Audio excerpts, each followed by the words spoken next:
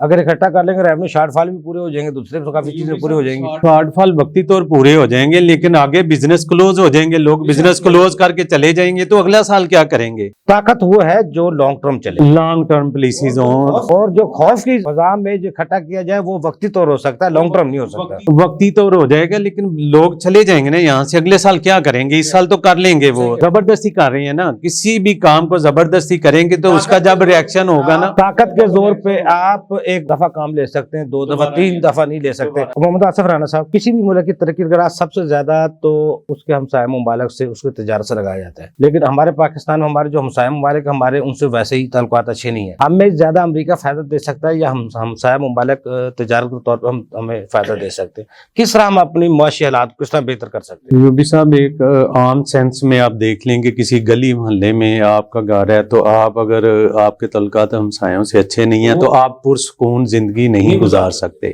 اگر آپ نے پرسکون زندگی گزارنی ہے تو ہمسایوں سے تعلق اچھے کرنے ہوں گے. دیکھیے, ایشوز ہمیشہ ڈیفرنٹ ہوتے ہیں, لوگوں کے آپس میں ڈس اوپینین بھی ہوتے ہیں, ڈیفرنٹ ہوتا ہے. تو یہاں پہ ایشو یہ ہے کہ ہم لوگ اپنی جنگ نہیں لڑتے, ہم لوگوں کی جنگ لڑتے. اس کے ساتھ تعلقات دیکھیں, جب افغانستان کے ساتھ تھے ہم تو ہمیں وہاں ہمارا یہ سارا جو آلو تھا, پوٹیٹو چلا جاتا تھا, اور اس دفعہ وہ زمیندار سارے ایگریکلچر لینڈ والے فارغ ہو گئے, سارا آلو کی فصل جو ہے برباد ہو گئی.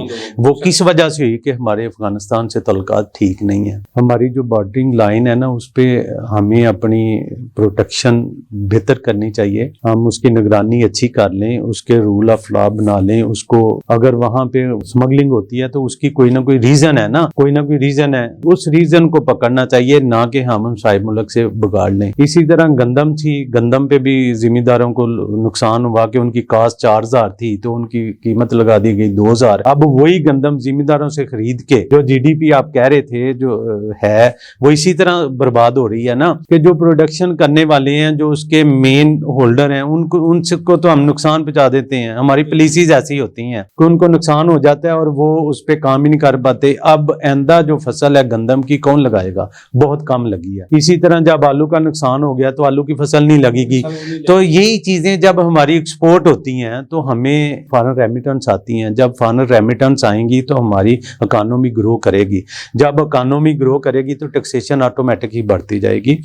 خواجہ صاحب والی بات ہے کہ ہم بھی تقریباً 10 سال سے تو میں بھی اس چیز پہ ابھی تو صدر بن کے میں بھیج رہا ہوں باہر کی طرف سے پرپوزل. میں پہلے بھی بھیجتا تھا کہ سٹیبلٹی جو ہے نا ٹیکسیشن کی. میں بزنس کر رہا ہوں تو مجھے پتا ہونا چاہیے کہ میں نے کون کون سے اور کتنے ٹیکس دینے ہیں. رانا صاحب آپ کا سال آپ نے گزارا لاہور ٹیکس بار میں صدر ہیں. سب سے زیادہ ٹیکس پیئر کی آپ کے ٹیکس پریکٹیشنر ہیں یا ممبر ہیں, سب سے زیادہ شکایت ٹیکس کون سے ایسے ٹیکس جس کی کرتے ہیں, یا آپ موجودہ جو ٹیکس نظام ہے آپ اس سے کہاں تک مطمئن ہیں؟ بالکل اس ٹیکس نظام سے میں تو بالکل مائنس میں ہوں, زیرو بھی مطمئن نہیں ہوں, مائنس میں ہوں, کیونکہ ان کی پالیسیز نہیں ہے. رول جو ہے ایکٹ ہیں یا آرڈیننس ہیں وہ کچھ اور کہتے ہیں. انہوں نے ٹیکنیکل مانیٹرنگ جو لگا دی ہے سسٹم میں وہ کچھ اور ہوتی ہے. جیسے ابھی دیکھ لیں کہ سیل ٹیکس ریٹرن میں جو ایکٹ ہے اس میں سیکشن 26 ہے, وہ کہتا ہے کہ آپ with in 60 day without commissioner approval return revise کر سکتے ہیں, لیکن سسٹم اسے الاؤ ہی نہیں کرتا. ڈیجیٹلائزیشن کی طرف جا رہے ہیں لیکن اپنا سسٹم ڈیجیٹل کا جو ہے وہ اس کو ٹھیک نہیں کر رہے. جو ٹیک اتھارٹیز ہیں ان کی ٹریننگ نہیں ہے,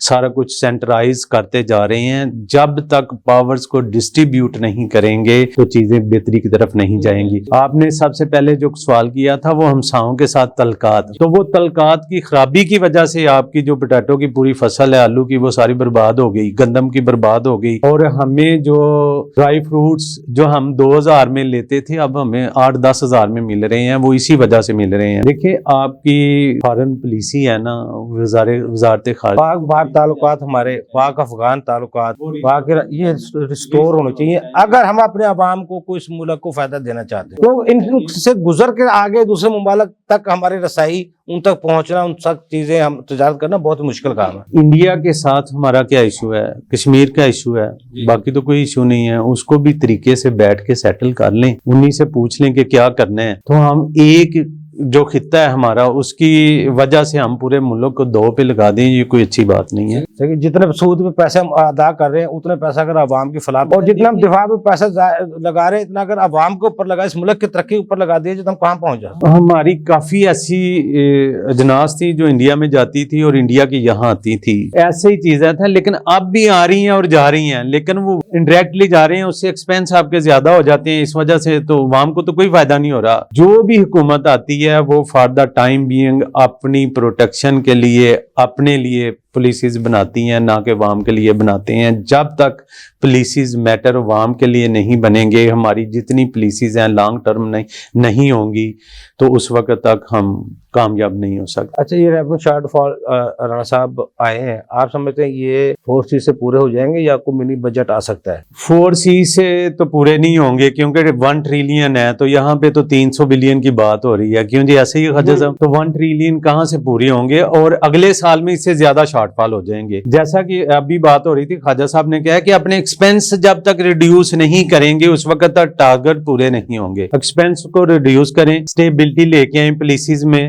جو ٹیکس ریٹ ہیں اس کو ریڈیوس کریں. چائنا آبادی کے لحاظ سے سب سے زیادہ بڑا ملک ہے, لیکن وہاں اتنے وزراء نہیں ہیں جتنے ہمارے پاکستان میں ہیں, تو پھر ہم نے اخراجات کس طرح کم کرنے ہیں؟ وہی اخراجات ہماری جو منسٹریز ہیں اس کو ریڈیوس کریں گے. جیسے ایک آفیسر کو 3 گاڑیاں, جو فیکٹری میں ملازم جاتا ہے کام کرنے کے لیے, ایک ورکر جاتا ہے. بجلی فری, پیٹرول ویسے ختم کر دیں تو ویسے آپ کا سارا جو اندرونی کردہ ویسے ختم ہو جائے. آپ جب سنتے ہیں نا کہ ٹیکس سب سے زیادہ کون دیتے ہیں, وہ سیلری والے دیتے ہیں, تو سیلری والوں کو سے زیادہ فیسلٹی دے دی جاتی ہیں. اگر وہی فیسلٹی ان کی ختم کریں تو وہ وہاں پہ خرچ کریں, وہاں بھی ٹیکس دے کی. ہم جو ہے ٹیکس کا نظام یورپ والا لے کے آنا چاہ رہے ہیں, لیکن اصولی ان کی طرح کر رہے ہیں, لیکن ریورسل ان کی طرح نہیں ہے. فنڈامنٹ 3 ہماری بیسک چیزیں ہیں, ایجوکیشن, ہیلتھ اور جسٹس, تینوں ہمارے ملک میں برائے نام ہے. ہم مفلوج ہو رہے ہیں اخلاقی طور پہ بھی, سیاسی طور پہ بھی, اور اس کے. آصف صاحب آپ کا بہت شکریہ. ناظرین ہمارے ایکسپرٹ کی آپ نے گفتگو سنی. جب تک آپ اسٹیک ہولڈر کو اپنے